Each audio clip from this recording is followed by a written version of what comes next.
Parlons de Lyon, vainqueur ce soir des Go Ahead Eagles, 10e d'Eredivisie. Morera dès la 3e minute de jeu, ton chouchou Daniel. On l'a retrouvé, il a marqué. Soultz a marqué également. Entre-temps, Smith avait égalisé pour les Néerlandais. Lyon, leader toujours de Ligue Europa, 15 points au compteur, 5 victoires en 6 matchs.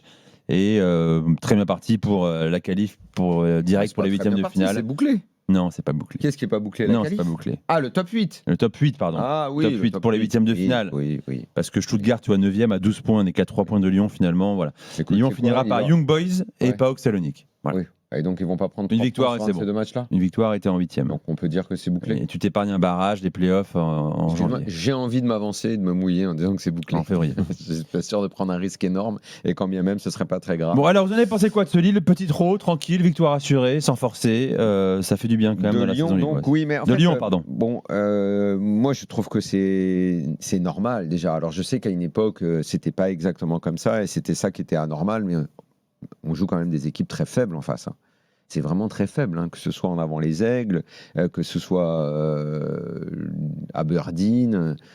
Dans cette Europa League, tu as quelques équipes qui traînaillent un petit peu, mais bon, depuis qu'il y a eu la réforme, là, elle a vraiment beaucoup perdu en valeur, cette Europa League. Donc, de voir nos clubs aussi bien placés et en haut, j'y vois comme vraiment de la normalité. Alors après, est-ce qu'on peut dire... 2-1, c'est pas assez. Non, je n'irai pas jusque-là. Moi, je pense qu'ils font le taf dans une période où il y a beaucoup de matchs, où Lyon, en plus, en championnat, est loin de se balader. Ils ne sont pas dans la meilleure des périodes. Ils jouent une équipe qui est faiblarde. Ils dominent le match. Ils ont plus d'occasions. Ils ne se font pas peur. J'ai pas grand-chose à ajouter. J'ai vu un match tout à fait correct, une copie propre des Lyonnais. Je ne suis pas sûr qu'offenser garantir beaucoup d'enseignements pour la suite, pour le championnat. Voilà, ça m'a plu sans plus. Bien, normal. On va parler quand même d'une copie à 12 sur 20. Voilà. Ouais, d'individualité aussi. Il faut faire le job. Faut faire le job aujourd'hui quand tu arrives au mois de décembre. Il reste 3 matchs avec ce soir pour l'Olympique Lyonnais avant la trêve.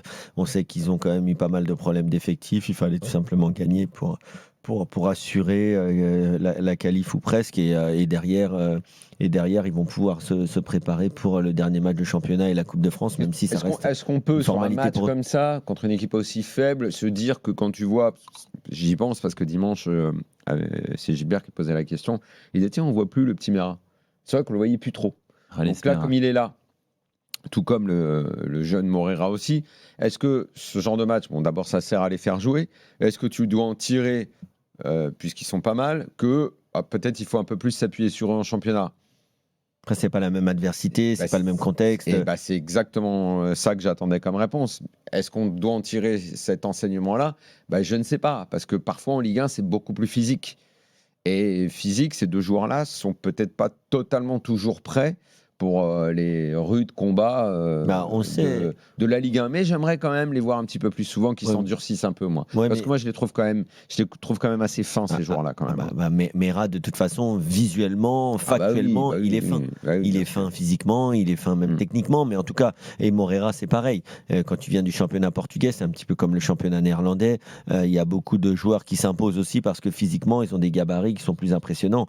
Aujourd'hui, le championnat néerlandais, c'est un championnat de moins de 23 ans. Quand t'es Mera ou Morera, c'est plus facile de s'imposer que quand t'es en Ligue 1 avec des costauds vraiment, peu importe l'âge, mais c'est un championnat qui est très rugueux, qui est très physique, qui est très explosif, où il faut faire des différences, mais quand tu dribbles un mec, il revient très très vite. Donc c'est aussi ça la différence entre le très haut niveau et le haut niveau, comme c'est le cas pour les Pays-Bas ou pour le Portugal, en tout cas pour les petites équipes comme Go Ahead Eagles, et je trouvais ça quand même très judicieux de faire tourner l'effectif. Maintenant, Lyon, moi je resterai sur mon avis pour la première partie de saison. Moi, je trouve que c'est très fort. C'est très fort ce qu'ils font parce qu'ils arrivent quand même avec un effectif qu'on découvre, avec un entraîneur qui l'a par contre parfaitement à sa main, d'arriver comme ça à enchaîner quand même des résultats très cohérents, même s'il y a quelques trous en championnat, parce qu'en Ligue 1, on le dit, c'est plus dur que... Aujourd'hui, de toute façon... Tous les supporters auraient signé Lyon, leader de Ligue Europa, 5e de Ligue 1. Est-ce qu'aujourd'hui, la Ligue 1, c'est pas plus dur que la Ligue Europa, au vu des équipes qui sont en Ligue Europa? L'Europa League, vu qu'elle a baissé de niveau... on va dire que c'est très bien que Lyon soit en haut et on ne fera pas la fine bouche.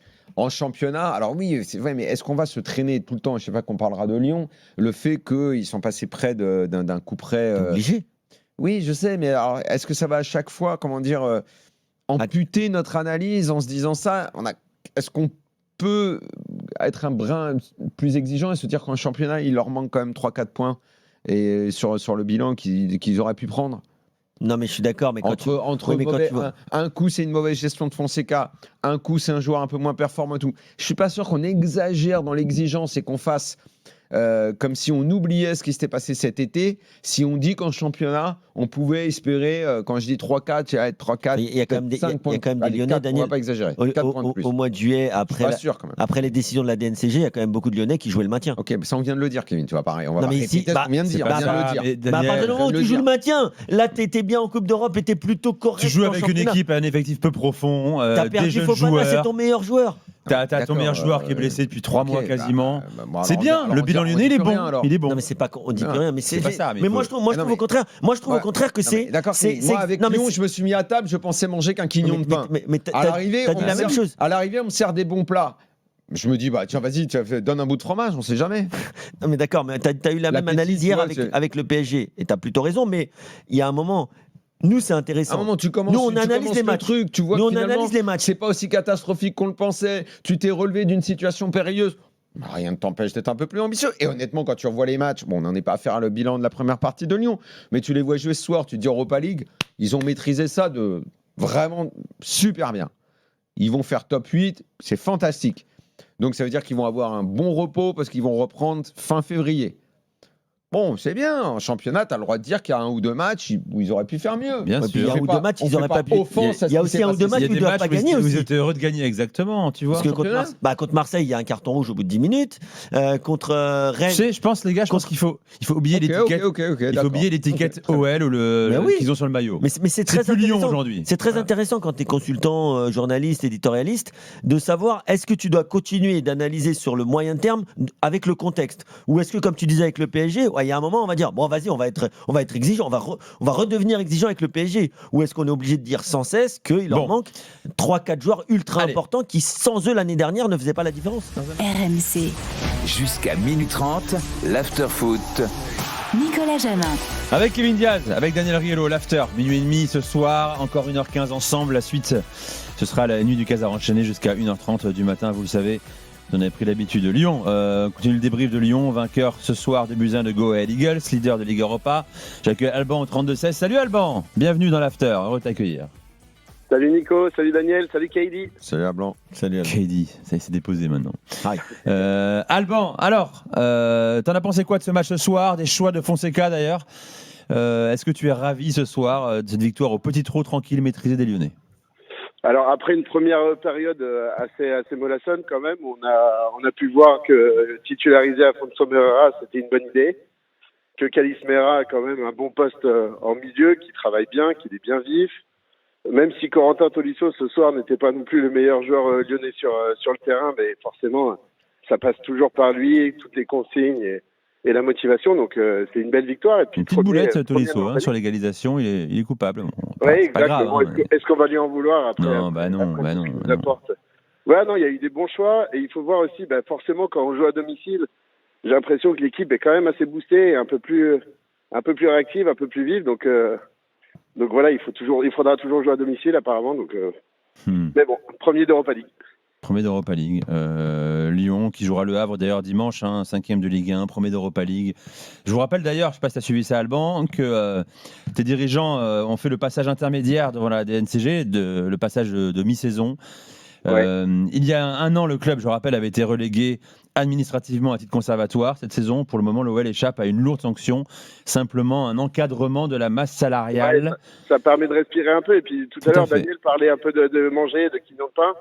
Et on constate toujours que la nourriture américaine est toujours de la malbouffe aussi. Donc maintenant, on mange un peu mieux. T'as raison. Sainement, mais attention quand même, il y a quelques dettes dans le restaurant lyonnais encore. Oui, il y a juste l'ardoise, elle est encore lourde. Plus de 200 millions d'euros. Quoi, mais il a laissé une petite note. Ouais. Voilà, les fameux cadavres dans le placard lyonnais. Donc voilà, plutôt une bonne nouvelle pour Lyon ce soir. La période est pas mauvaise. Il faudra bien finir face au Havre dimanche. Merci Alban d'avoir fait le 32-16. Allez, avec plaisir. Tu reviens quand tu veux dans l'after et sur RMC.